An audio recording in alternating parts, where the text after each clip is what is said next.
За өнөөдрийн хичээлээр ароматик нүүрс өстрөгчд болох бензолтой танилцъя. За мөн бензолын гомлогийн гишүүдийн физик шинж чанар, за бензолын молекулын бүтэц, бензолыг гаргах арга, за бензолын химийн шинж чанар болон хэрэглээ байгальд орших байдалтай танилцсанаа.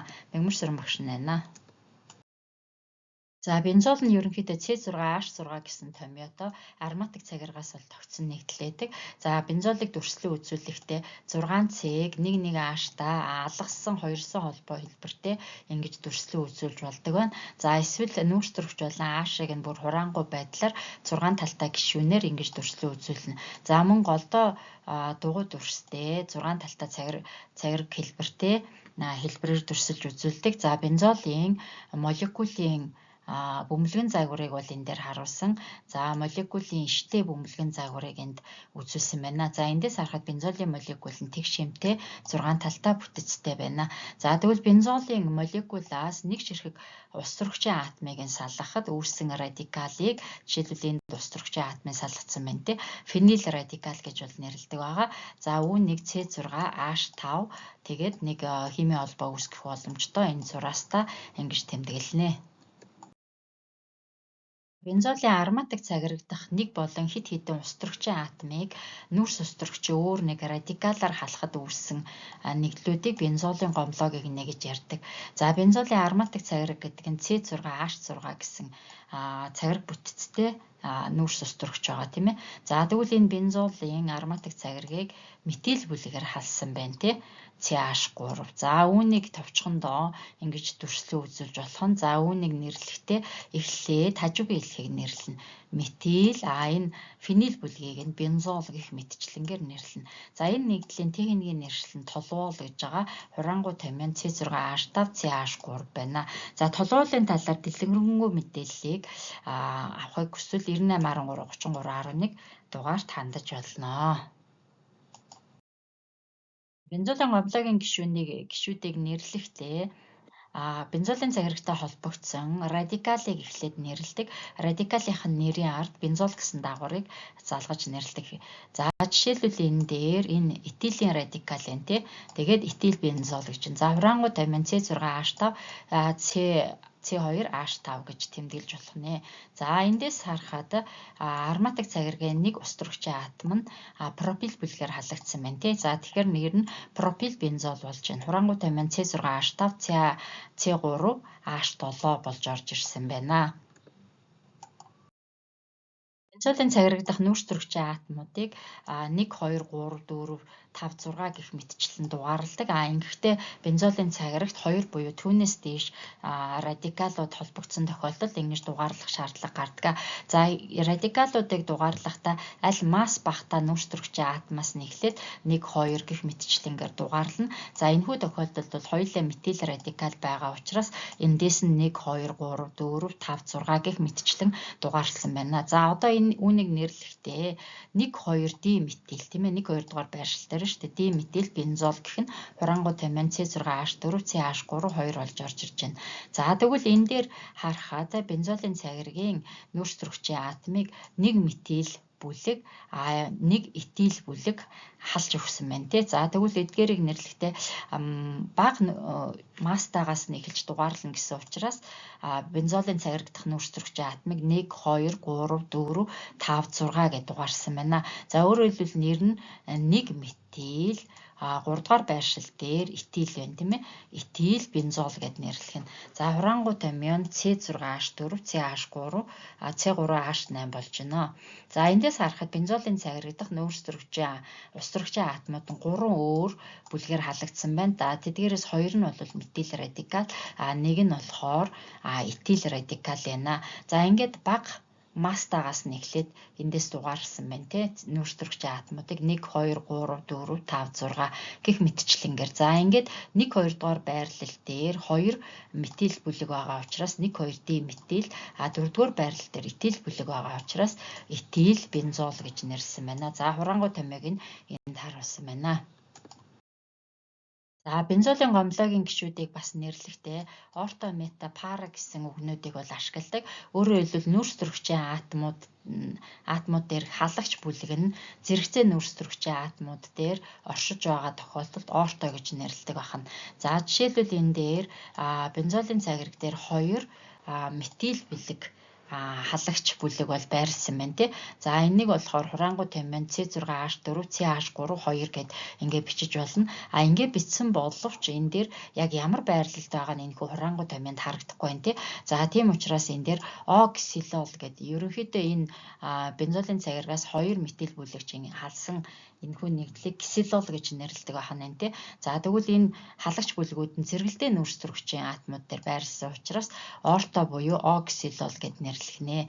За тэгвэл дэжтэй бензолийн цагираг дахь халагч бүлгүүд нь нэг алгасаад байрлсан тохиолдолд мета гэж бол нэрлэдэг байгаа. За тэгвэл энэ маань мета ксилол болох нь. За орто ксилол болон мета ксилолын хураангуй томьёо бол яг адилхан. Харин орто ксилол мета ксилол гэж хэлжүүл байршил нь нэг нь болохоор зэрэгцээ нөгөөх нь нэг алгасан байна гэдгээ энэхүү байршлын томьёо хэлж өгч байна. За мөн бензолийн гомлоогийн гишүүдийг нэрлэхэд халагч бүлгүүд нь эсрэг ингэж байрлсан байж болно тий. За тэгвэл түүнийг параксилол гэх мэтээр бол нэрлэдэг байна. За энэ дээр метил бүлэг нь 1 болон 4-р байршил дээр байрлсан байна тий.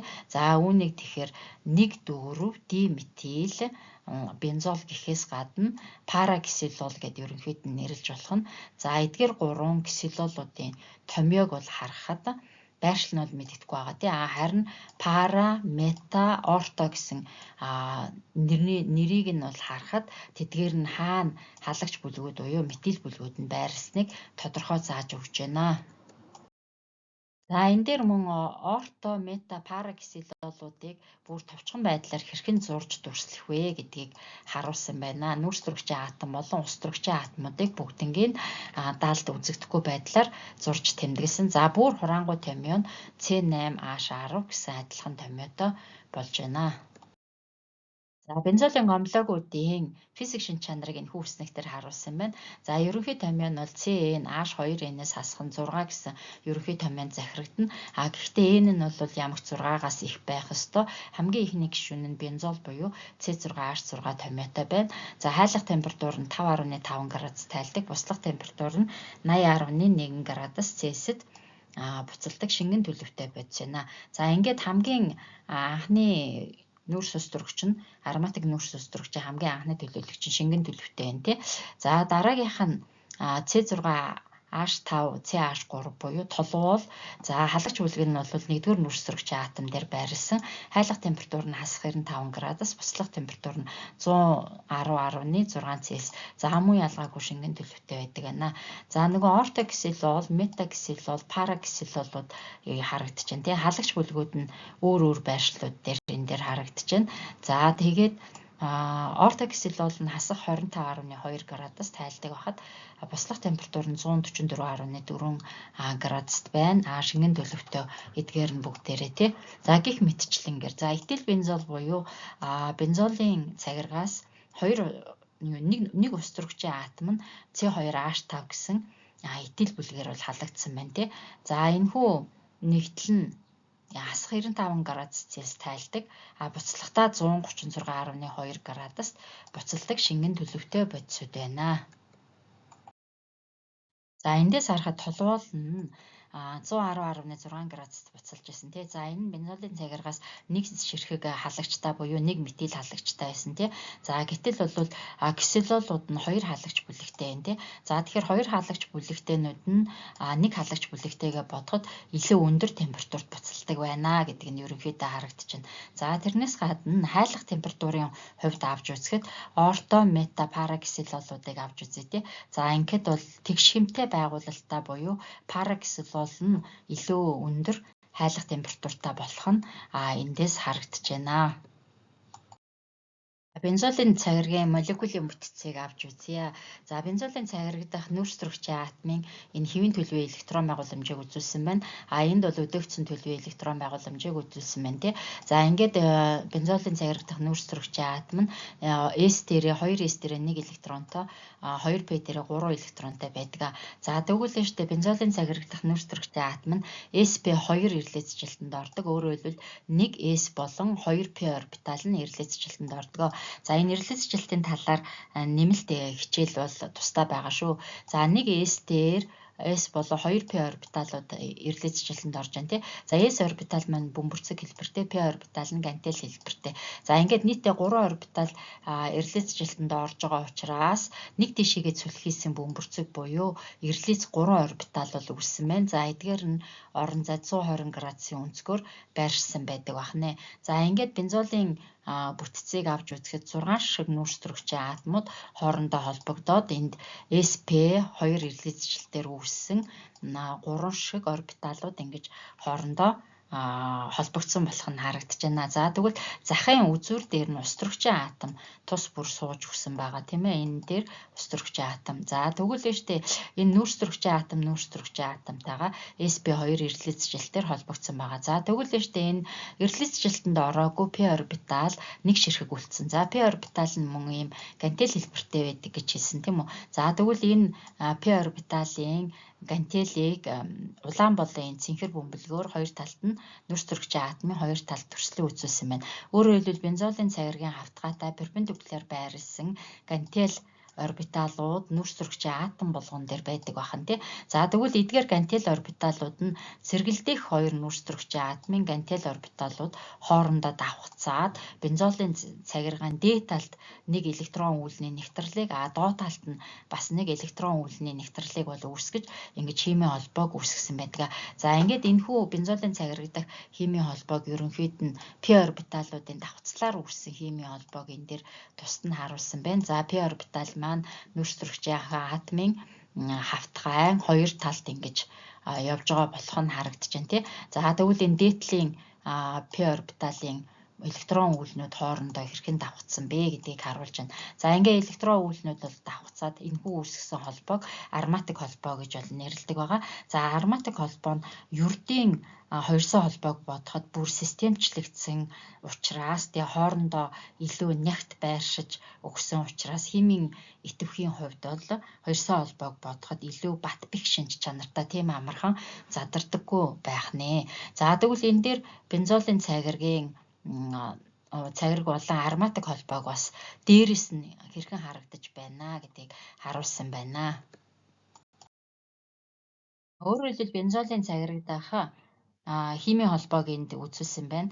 За нүүрсрэгчийн атом болон устөрөгчийн атом нүүрсрэгчийн атом зэрэгэлдэх нүүрсрэгчийнхөө атомтай холбогдохдоо 120 градусын өнцгөөр байршсан химийн холбоог бол үзүүлсэн байна тий. За тэгвэл нүүрсрэгчийн атом болон устөрөгчийн атомын химийн холбооны урт нь 109 пикометр байна. Харин нүүрсрэгчийн атомын хоорондын химийн холбооны урт нь 139 пикометр урт болохыг энэхүү зураг дээр дүрслэн үзүүлсэн байна.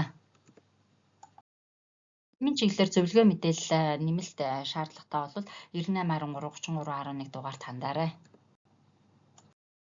За одоо бензолын физик шинж чанар болон гаргах аргатай танилцъя. За бензол нь C6H6 томьёотой гэсэн тий. За энэ нь усанд уусдаггүй. Органик уусгагчид бол маш сайн уусдаг. Уснаас хөнгөн өвөрмөц үнэртэй хөнгөхгүй шингэн бодис байна. За бензолыг гарган авахдаа дараах хэд хэдэн аргыг ашиглана. За хамгийн нэгдүгээрт нь ацетиленээс гаргаж авна.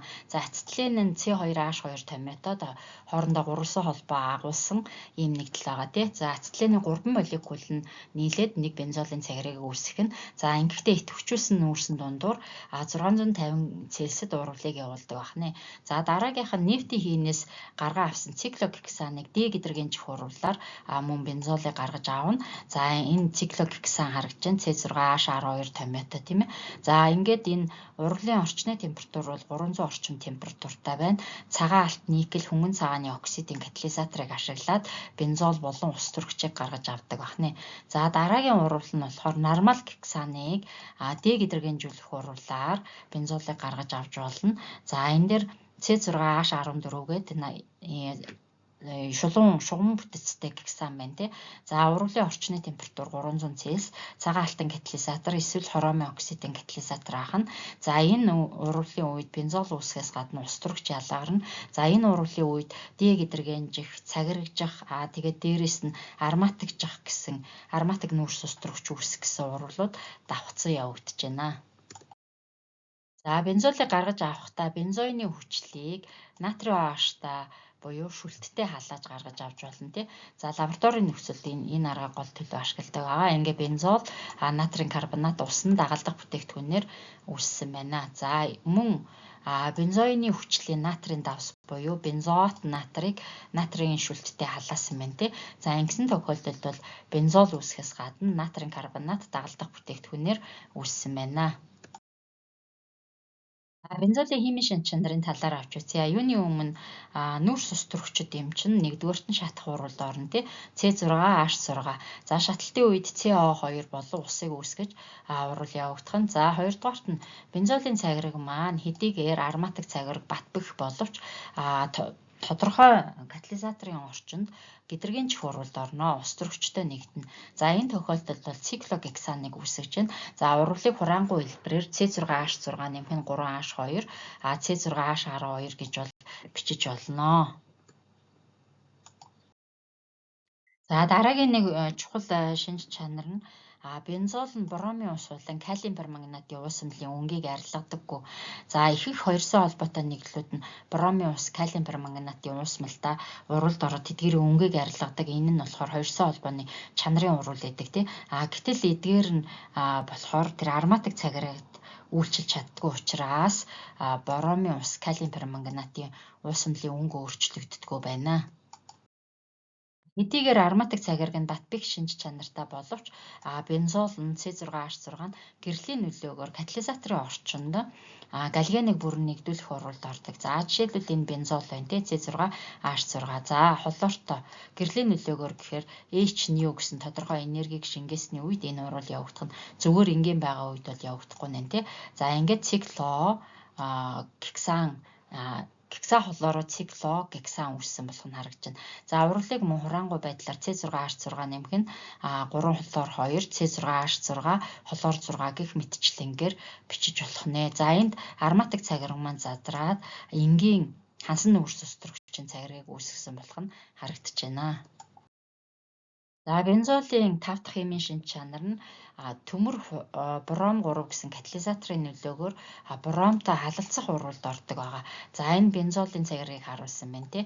За ингээ бромтой урвалд ороод нэг бром нь одоо энэ нүүрсрөгчийн атом дээрээс нэгхэн ус төрөгч нь бромоор халагдаад дагалдах бүтээгдэхүүн нь H бромыг бол үүсгэсэн байна тий. За энд урвалыг хураангуй байдлаар бичсэн C6H6 нэмэх нь бром 2. За тэгээд C6H5 бром нэмэх нь H бром. Өөрөөр хэлбэл бромт бензолыг үүсгэсэн байна. Бензолын гол химийн шинж чанарын нэг нь хөхрийн хүчлийн орчинд тийм ээ азотын хүчилтэй нитрожих урвалд бол ордог байгаа. За нитрожих урвалд орохоор энэ нь бас мөн халалцах урвал болж таарна. За энэхүү нүүрстрөгчийн атом дээр байсан устөрөгчийг нитро бүлэг буюу NO2 халсан болох нь харагдаж байна.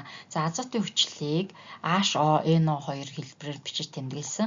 За энэхүү OH бүлэг нь бензолын цагираг дээр байсан устөрөгчийн атомтай нэгдээд ус үүссэн болох нь эндээс харагдаж байна. За энэ нитробензол үүсэх урвалыг хураангуй байдлаар C6H6 нэмэх нь HNO3, за C6H5NO2 нэмэх нь H2O гэж тэмдэглэж болох нь.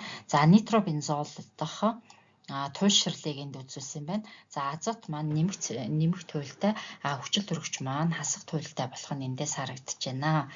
За ингээд нитробензолын молекулын бөмбөлгөн загварыг энэ төрслөө үзүүлсэн байна. Бол ердийн нөхцөлд калиум перманганат болон бромын усны өнгийг арилгахгүй гэсэн тийм үү. За тэгвэл маш хүчтэй эсэлдүүлэгчийн үйлчлэлээр өндөр температур катализаторын орчинд эсэлдэх урвалд ордог ахнэ. За энэ бензолын цагираг байна тий.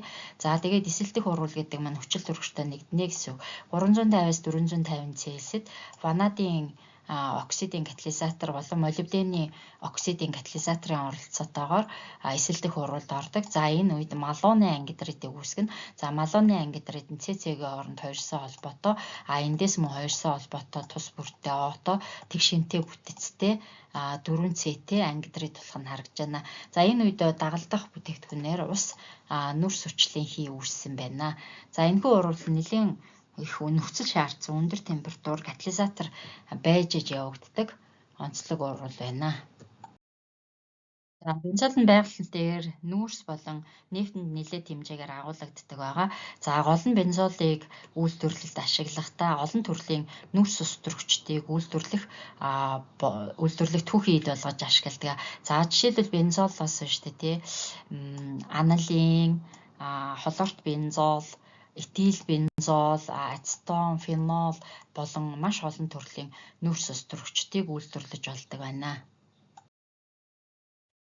Өнөөдрийн хичээлээр бензолыг C6H6 гэсэн томьёотой гэж үзлээ. За мөн түүн дэх нүрс төрөгчийн атомууд нь SP 2 эрэлхийлэлцэлтэнд орсон. За мөн эрэлхийлэлцэлтэнд ороогүй p орбитал нь бензолын цагиргийн хавтгайн хоёр талд ароматик холбоо хэрхэн үүсгдэг вэ гэдэгтэй танилцсан. За мөн бензолын физик шинж чанар, тэдгээрийн гомлогийн гишүүд тийм ээ. Тэдгээрийн хэрэглээ, химийн шинж чанар зэрэгтэй танилцлаа. Хичээлтэй холбоотой зөвлөгөө мэдээлэл химийн чиглэлээр зөвлөгөө мэдээлэл авах бол 9813 33 11 дугаарт хандаж болно. Анхаарал хандуулсанд баярлалаа.